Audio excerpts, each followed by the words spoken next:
Hello friends, welcome to the technical market wedge channel. दोस्तों, आज जिस कंपनी के बारे में डिस्कस करेंगे वो company basically tours and travel services provide करती है और हाल ही में आईपीओ के थ्रू लिस्टेड हुई है। मार्केट में लगभग 6-7 महीने हो चुके हैं उसको लिस्टेड होके। और वैसे देखोगे तो ये गवर्नमेंट कंपनी नहीं है, नहीं तो लोगों को ऐसा टूर्स एंड ट्रैवल्स बोलोगे तो सबके दिमाग में पहला आईआरसीटीसी आ जाता है। लेकिन ये आईआरसीटीसी नहीं है, एक प्राइवेट कंपनी है जिसके बारे में डिस्कस कर रहे हैं। और दोस्तों, लिस्टिंग के बाद से अगर बात करते हो तो 6-7 महीने में लगभग 170-180% के रिटर्न दिए कंपनी ने। तो आगे जाके क्या कंपनी का फ्यूचर हो सकता है, क्या कंपनी को खरीदना सही रहेगा, सब डाटा देखेंगे। और एक बड़ा अपडेट है, एक लेटेस्ट अपडेट है जो आपके साथ डिस्कस करना है, सो वो भी देखेंगे। सो जो लोग चैनल पे नए, चैनल को सब्सक्राइब कीजिए, बेल आइकन को दबाएं ताकि ऐसे ही लेटेस्ट और अपडेटेड वीडियो सबसे पहले आप तक पहुंचे। तो कंटिन्यू करते हैं अपना आज का video, learn market earn money. दोस्तों, वही यही है वो कंपनी है जिसके बारे में आज डिस्कस कर रहे हैं। लगभग 10 नवंबर, मतलब आज का डाटा है 3:30 बजे के बाद का। कंपनी 515 पे ट्रेड कर रही है, लगभग 14 रुपीज़ 75 पैसा डाउनग्रेड है और 2.78% डाउन है। अरे आप बोलोगे तो आप तो बोल रहे हो कि ऐसी कंपनी है वैसी कंपनी इतने रिटर्न्स दिए, लेकिन इतना तो डाउनग्रेड आया। दोस्तों, मार्केट में हमेशा कोई भी कंपनी को अपसाइड ही जाना चाहिए, ऐसा कोई रूल्स नहीं है। हर टाइम मतलब कोई भी कंपनी थोड़ा अप जाएगी तो डाउन भी आएगी। अभी कंपनी का थोड़ा कंसोलिडेशन पीरियड चालू है, ऐसा बोल सकते हो आप। मतलब कंपनी में अभी गिरावट का माहौल थोड़ा बन रहा है। और कोई भी कंपनी मतलब जिसको आपको लॉन्ग टर्म के लिए होल्ड करना है, या कोई कंपनी अच्छी है जिसको आपको लॉन्ग टर्म के नज़रिए से रखना है आपके पोर्टफोलियो में, तो ऐसी कंपनी को आप जितना गिरावट में खरीदोगे उतना अच्छा है। तो देख लो, ये उसका आज का ये है। आज का ओपनिंग देखोगे तो ओपनिंग 528, हाई 528, मतलब जो ओपनिंग था वही उसका हाई है। लो लगा है 510 का। मार्केट कैपिटल काफ़ी कम है, 5016, मतलब 5.16 थाउजेंड करोड़ का मार्केट कैपिटल है। मतलब लगभग 5,500 करोड़ का मार्केट कैपिटल है, मतलब कंपनी स्मॉल कैप है। तो ये बात तो क्लियर हो गई। रिटर्न्स के मामले में एक महीने के रिटर्न्स खराब है, लगभग 13.5% नेगेटिव है रिटर्न्स। जो कंपनी 78 रुपीज़ नीचे आई है। लगभग एक महीने पहले कंपनी 593, मतलब 593 पे ट्रेड कर रही थी, और अभी कहाँ पे, तो 515 पे। तो जिसको लॉन्ग टर्म के लिए कंपनी को, इस कंपनी को खरीदना है, उसके लिए तो अच्छी अपॉर्चुनिटी है ना, कि लगभग शेयर 100 रुपये सस्ता हो गया। तो बहुत बढ़िया मौका है जिसको खरीदना है उनके लिए। 6 महीने के रिटर्न्स जैसे मैंने आपको बोला, 6 महीने में कंपनी ने 171%, मतलब 172% भी बोल सकते हो, इतने बड़े बड़े रिटर्न्स दिए जो 325 रुपीज़ में काउंट होते हैं। और लॉन्ग टर्म के रिटर्न्स इसके कितने हैं, तो 147% के, जो 306 रुपये में काउंट होते हैं। कंपनी मार्केट में लिस्टेड हुई थी मार्च में 2021 में, अभी मतलब इसी साल मार्च में। लगभग 208 के आसपास मार्केट में कुछ लिस्टेड हुई थी कंपनी। कंपनी है इजी ट्रिप प्लानर्स लिमिटेड, जो इजी ट्रिप प्लानर्स के नाम से भी जानी जाती है, इजी माई ट्रिप के नाम से जानी जाती है, और इजी ट्रिप के नाम से भी जानी जाती है। मतलब अलग अलग नाम से इसको जाना जाता है, लेकिन इजी माई ट्रिप ये उसका एनएससी के साइड पे सिंबल भी है और नाम भी है। फाइनेंशियल्स की बात करते हो तो EaseMyTrip is an Indian online travel company founded 2008 by Nishant Pitti, Rikant पिट्टी एंड प्रशांत पिट्टी। ये तीनों ने मिलकर इस कंपनी को 2008 में फाउंड किया था। कंपनी ऑनलाइन ट्रैवल की कंपनी है और हेडक्वार्टर उसका न्यू दिल्ली में। The company provides hotel booking, air tickets, holiday package, bus booking and white label services provide करती है।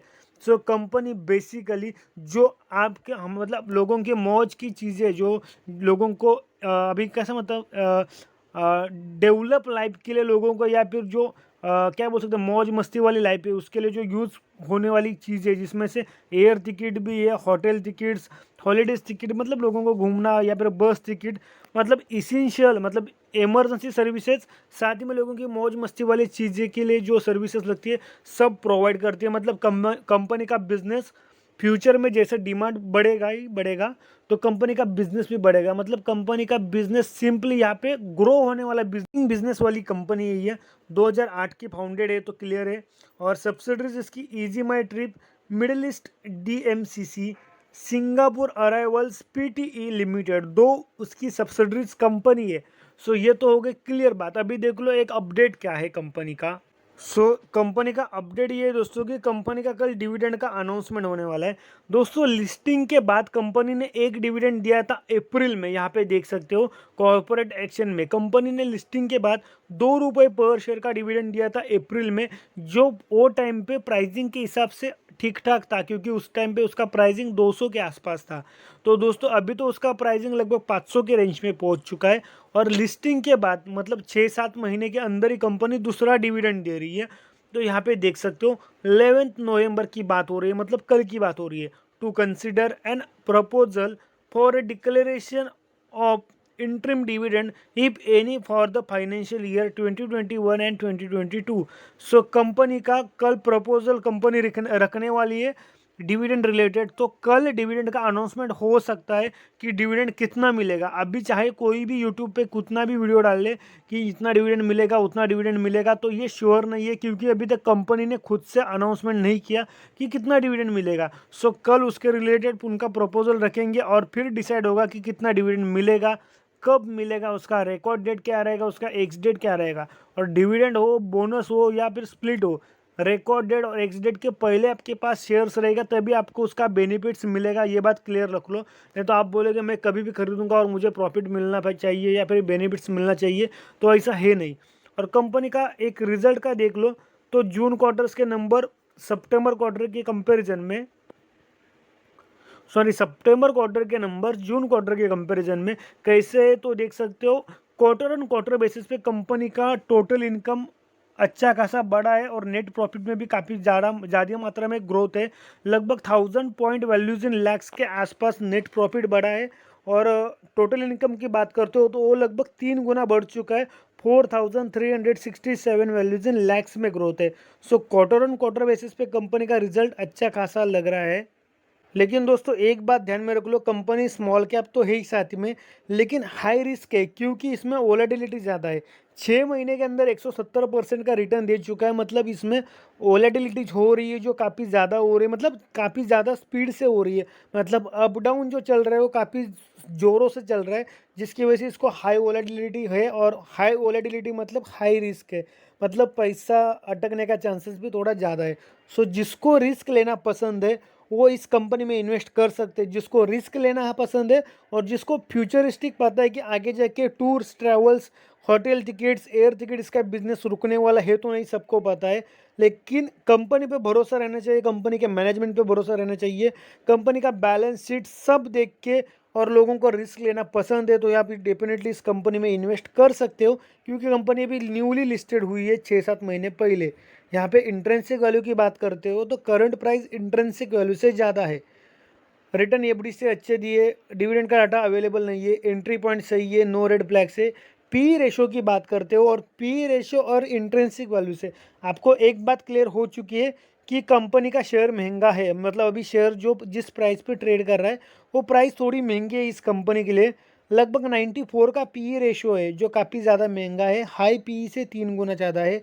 सेक्टर का पी इसका -464 है।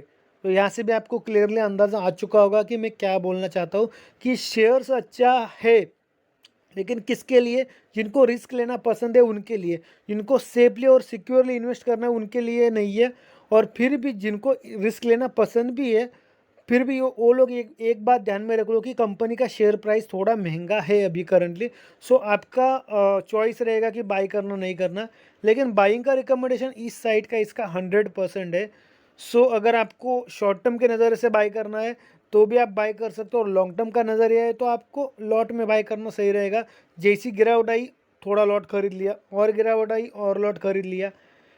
ईयरली रिजल्ट्स देखते हो तो कैसे, तो ईयरली रिजल्ट्स उसके ठीक ठाक है, मतलब ईयर ऑन ईयर बेसिस पे 2021 में कंपनी का प्रॉफिट अच्छा खासा बढ़ा। हालांकि रेवेन्यू कम हुआ 2020 की कंपैरिजन में, लेकिन प्रॉफिट 61.02 करोड़ का प्रॉफिट है। सो ये कंपनी का एक ओवरऑल एनालिसिस था। बाकी कंपनी में इन्वेस्ट करना नहीं करना आपकी मर्जी, बट इन्वेस्ट करने से पहले अपने फाइनेंशियल एडवाइजर से डिस्कस ज़रूर कीजिए, क्योंकि इन्वेस्ट आपको करना है, पैसा आपका है, रिस्क आपका रहेगा। मिलेंगे अगले वीडियो में।